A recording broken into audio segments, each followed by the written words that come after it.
इस वक्त hit and run के मामले से जुड़े नए कानून को लेकर ट्रक ड्राइवर पूरे देश में बवाल कर रहे हैं। उनकी मांग है कि ये कानून वापस लिया जाए, जिसका विधेयक हाल ही में संसद में पास किया गया, फिर राष्ट्रपति से मंजूरी मिलने के बाद ये कानून बन गया। ऐसा कानून जिससे ट्रक, टैंकर और बस ड्राइवर डर गए। आखिर इस कानून में ऐसा है क्या जिसे लेकर देश के ड्राइवर बुरी तरह बौखला गए हैं? लेकिन उससे पहले समझिए कि आखिर ये हिट एंड रन होता क्या है।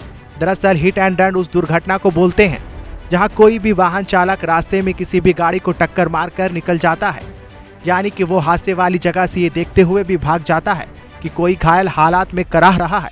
इस केस में अक्सर मदद न मिलने की वजह से लोग दम तोड़ देते हैं, जबकि कई बार वक्त पर घायलों को इलाज मिल जाता है, जिससे उसकी जान बच जाती है। आसान भाषा में कहे तो सड़क हादसे के बाद घटनास्थल से फरार हो जाना।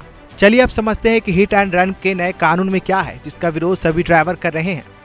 इस नए कानून में कहा गया है कि अगर कोई ट्रक या डंपर चालक किसी को कुचलकर भागता है और हादसे की जानकारी नहीं देता है तो उसे 10 साल की जेल होगी।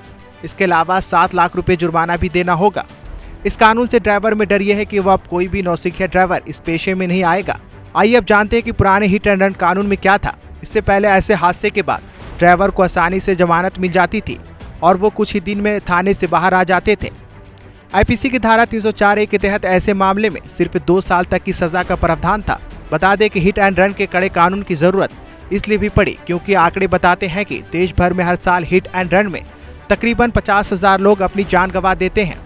ऐसे में जरा सोचिए, ये ट्रक ड्राइवर और वाहन चालक लापरवाही और अपनी जान छुड़ाने के चक्कर में किसी के घर का चिराग यूं ही बुझा देते हैं। वो ये भी नहीं समझते हैं कि उनकी एक गलती का खामियाजा पूरे परिवार को जिंदगी भर उठाना पड़ता है। हंसते खेलते परिवार के आगे बस आंसुओं का सैलाब ही रह जाता है। इस लिहाज से देखा जाए तो ये कानून बिल्कुल सही है। शायद इस कानून के डर से ऐसे हादसे कम हो और लोग इस तरह तो अपनों को ना खोएं।